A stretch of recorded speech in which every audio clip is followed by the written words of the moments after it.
everyone, welcome back to Dimitra's Dishes. Today I'm going to teach you how to make SAMALI, a delicious semolina based cake that's flavored with mastika and rose. It's so good. It also is very moist because it has lots of Greek yogurt in it. Let's go over the ingredients and then we're going to start making it. We're going to need some full fat Greek yogurt, some granulated sugar, some coarsely ground semolina flour, a little bit of salt and some baking powder, some vegetable oil, a little bit of mastic, also known as mastika, that we're going to grind. We're going to use the lemon zest and the juice and some vanilla extract. We're going to begin by grinding our mastika gum, which this is what it's going to look like. You can find it in the Middle Eastern store or Mediterranean specialty food market. We're going to put this in our mortar and pestle, but if you don't have a mortar and pestle, then you can use a food processor. Just make sure to grind it with some sugar, otherwise it'll get stuck. Grind it until it's a powder. And if it begins to get stuck, you can go ahead and put some sugar in there.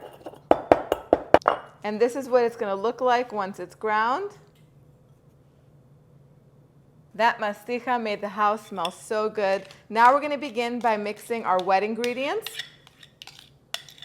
So we're going to add our yogurt to the mixing bowl. Let's get all of it. Vegetable oil, the water. Sugar, believe it or not, is also known as a wet ingredient because it melts right into everything. And just a little bit, a teaspoon of pure vanilla extract.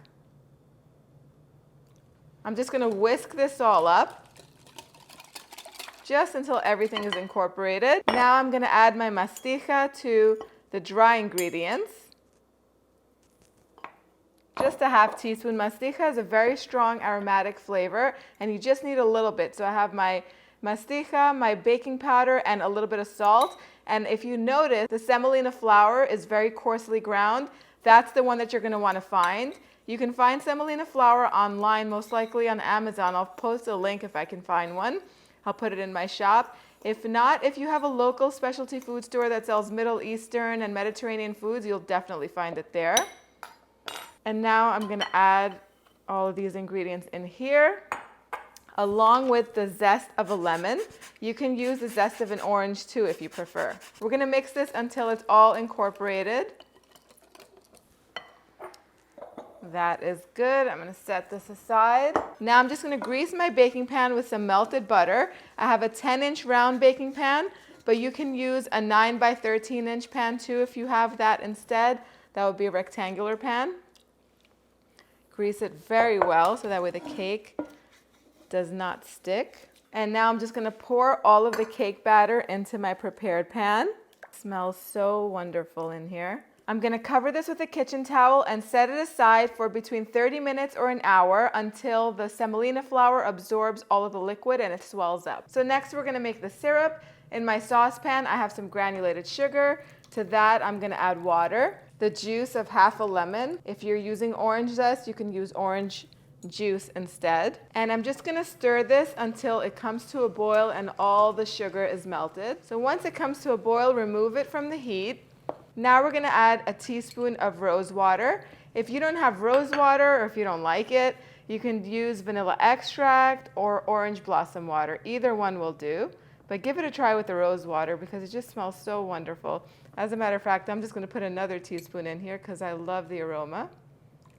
And I'm going to set this aside until this has to cool completely. So my batter has been set aside for 30 minutes. It's ready to go in the oven. You could let it sit aside for another 30 minutes. What's going to happen is that the semolina is going to swell up even more and become a little bit softer, and it's going to absorb more of the liquid. But to me, this is fine. My oven is preheated to 350 degrees Fahrenheit. I'm going to bake this on the center rack of the oven until it's beautifully golden on top and a toothpick inserted in the center comes out clean. I'm going to check it at 45 minutes, but this can take anywhere between 45 minutes to 1 hour. I'll show you what it looks like as soon as it comes out. So the cake is almost ready. What I'm going to do is I'm going to score it, because I forgot to add the almonds to it. If you wanted to add almonds, it's a good thing to add them in the beginning. But I'm going to go ahead and make cuts, and I like a diagonal pattern.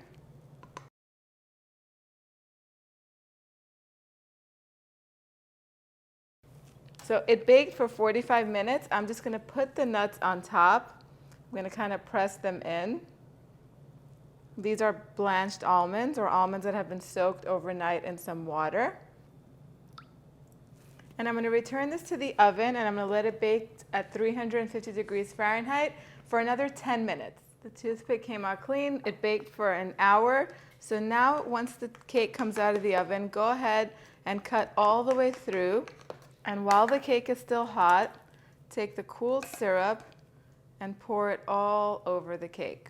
So this is a great make-ahead dessert if you're making a fancy dinner and you have company coming over. This is a perfect cake that you can make a couple of days ahead of time.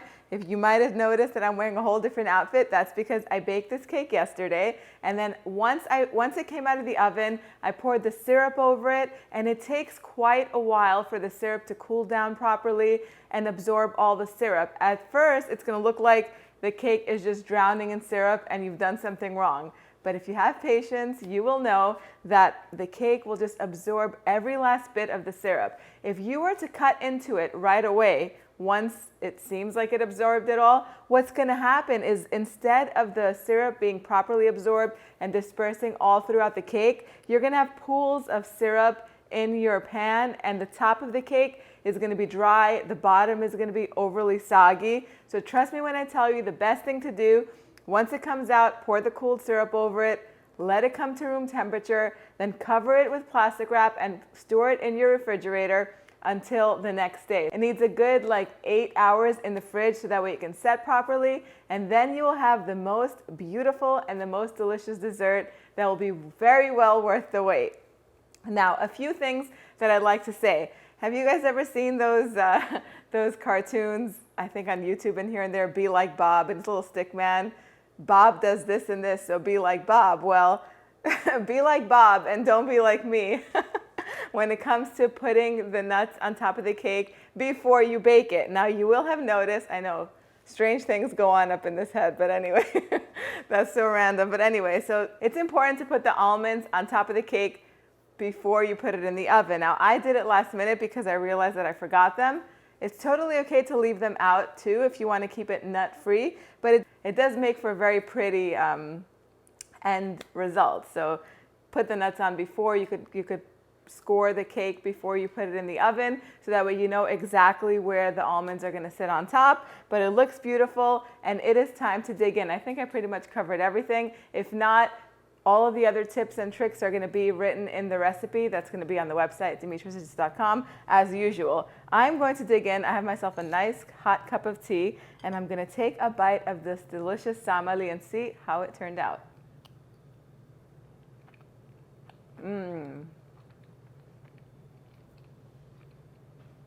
The mastika just perfumes this along with the rose. If you guys have never had mastika, it's mastic gum, and it's sold in the Middle Eastern and Mediterranean specialty food stores.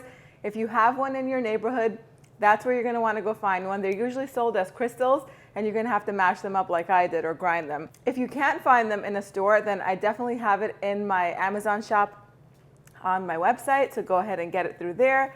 You don't want to miss it. It has a very piney sort of taste that you can't get from anything else. The rose and the mastika go together so well. It makes it refreshing yet aromatic, almost like a perfume taste. So, so good.